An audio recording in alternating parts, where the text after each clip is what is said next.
एक स्त्रीच्या आयुष्यात असं एक वळण येत असतं जेव्हा सगळं काही तिच्या हातातून निसटून जातं.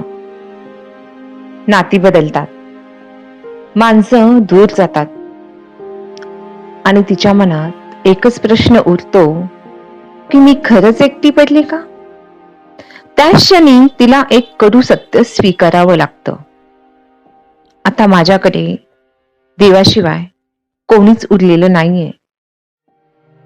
तिला वाटतं सगळं काही संपलंय, पण खरं तर हाच तिच्या आयुष्यातला अगदी मोठ्या बदलाची सुरुवात असते. खरं तर ती सगळ्यांसाठी जगलेली असते, सगळ्यांना समजून घेतलेलं असतं आणि जुळवून घेतलेलं असतं. पण एक दिवस तिला जाणवतं माझं दुःख कोणालाच दिसत नाही.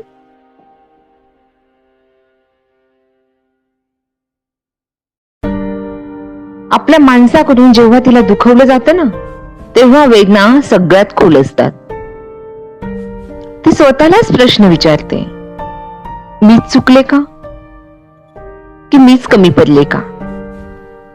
पण ज्याला ती स्वतःचं नुकसान समजते ना, तेच तर खरं तिच्या आयुष्यातली ही साफसफाई असते. देव मुद्दाम काही नाती, काही ओळखी तिच्या आयुष्यातून दूर करत असतो. आणि ही शिक्षा नसते, ही तिच्यासाठी सुरक्षितता असते. जेव्हा बाहेरचा आधार संपतो ना, तेव्हा स्त्रीला कळतं आता मला आत्म मजबूत व्हायचं आहे. माहेरी ती जाते. आई, वडील, भाऊ सगळे असतात. डोळ्यात अश्रू आणि मनात भीती. वडील काहीच विचारत नाही, फक्त एवढेच म्हणतात, तू आलीस हेच आमच्यासाठी खूप आहे, पुरेसा आहे. भाऊ तिच्या शेजारी बसतो आणि म्हणतो, तू कमजोर नाहीयेस, तू फक्त खूप काही सहन केलंस. मग या दोन माणसांकडून जी तिला दया मिळत नाही, पण तिला सन्मान मात्र मिळतो. आणि याच ठिकाणी ती जी लहानची मोठी झालेली असते ना सुरक्षित वातावरणात, त्याच ठिकाणी तिला असुरक्षित वाटतं. सुरुवातीला ही शांतता अगदी तिला अस्वस्थ करत असते. घर शांत असतं, मन मात्र तिचं सतत बोलत असतं. हळूहळू बाहेरचा गोंगाट आवाज कमी होऊ लागतो आणि ती स्वतःचा आतला म्हणजे देवाचा आवाज, आपला परमपिता परमात्म्याचा आवाज ती ऐकू लागते. आणि मग ही प्रार्थना फक्त सवय नाही राहत, ही तिच्या मनाला एक जो दिलासा मिळतो ना, तो दिलासा असतो. आणि हा मनाचा दिलासा त्या भीतीचा आवाज आणि विश्वासाचा आवाज यातला फरक ओळखायला शिकवते. देव तिचं इतरांवरचं अवलंबित्व अगदी हळूहळू संपत असतो, कारण त्यांना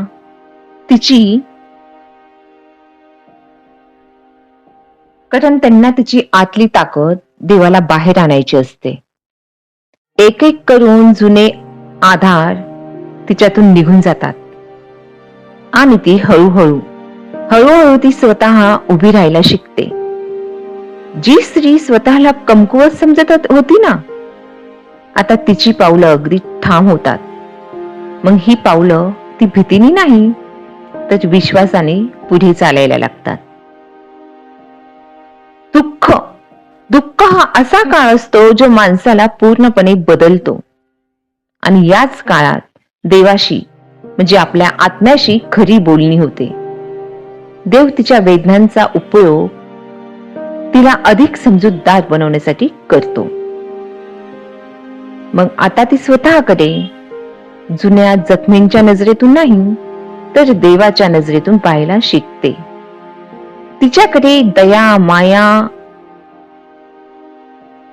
या सगळ्या गोष्टी असतातच, पण ती अजूनही देवाच्या नजरेतून पाहायला शिकते. आणि शेवटी ती स्त्री इतकी स्थिर होते की तिला कोणाचीही मान्यतेची गरज लागत.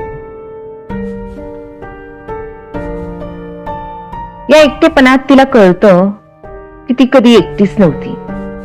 तिचे आई, वडील, भाऊ आणि देव हे सगळे अदृश्य रूपात तिच्या मागे अगदी भक्कमपणे उभे होते. आणि जेव्हा एका स्त्रीकडे देवाशिवाय कोणीच नसतं ना, तेव्हाच तिला स्वतःमधली खरी ताकद सापडते, खरी ताकद मिळते. आणि त्या क्षणापासून तिचं आयुष्य बदलून जातं.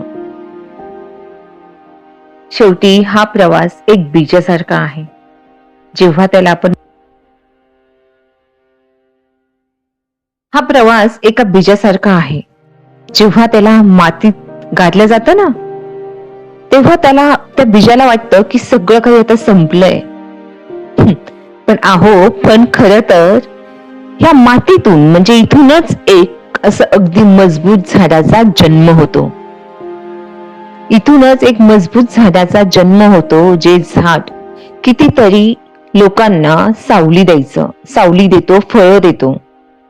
कितीही तुफान आलं, कितीही हवा आली किंवा कितीही काही झालं तरी ते झाड इतकं मजबूत असतं की तो वाकत नाही किंवा पडत नाही. त्याचे मुळं अगदी खोल जमिनीपर्यंत, अगदी लांबपर्यंत ते पसरलेले असतात.